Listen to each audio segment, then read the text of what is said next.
Casimiro, mensahe kay Pacman. Ang susunod na laban ni Pacquiao, itong at pag-usapan natin. Pero bago ang lahat, pakisubscribe po ng channel ko. Huwag niyo na rin kalimutan i-click ang notification bell para lagi kayong una sa balita. Pag-usapan nga po natin mga kaboxing matapos ang laban ni boxing legend Manny Pacquiao kontra kay Mario Barrios at tumabla ang naging hatol.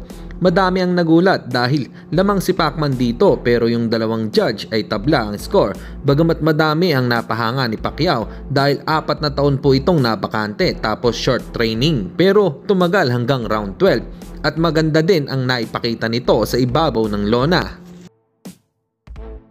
Samantalang nabanggit naman ni Manny Pacquiao na lalaban ulit ito ngayong taon, posibleng sa month of October. Ang gusto nitong makalaban ay si Gervonta Tank Davis, ayon din sa sinabi ni MP President Sean Gibbons. Si Rolly Romero din ay gustong makalaban ni Pacman. Si Romero nga ang may hawak ngayon ng WBA regular welterweight champion. Kung kayo ang tatanungin, kaya ni Pacquiao si Rolly Romero? Comment lang kayo sa ibaba. At sa kabilang balita naman tayo mga kaboxing, Cuadro Alats It's My Boy, may komento din kay Manny Pacquiao. Ayon sa kanyang sinabi ay matanda na kasi si boss.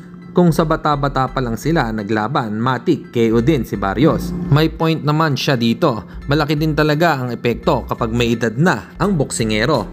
At ang isang tanong dyan mga kaboxing, kailan kaya lalaban muli si Janrel Cuadro Alas Casimiro? Madami na din kasi ang nag-aabang kung kailan ito mapapalaban. Para sa inyo mga kaboxing, ano po opinion nyo rito? Comment lang kayo sa ibaba. Hanggang dito na lang muna ang ating balita. Dito na lang ang aking boxing news report. Babu!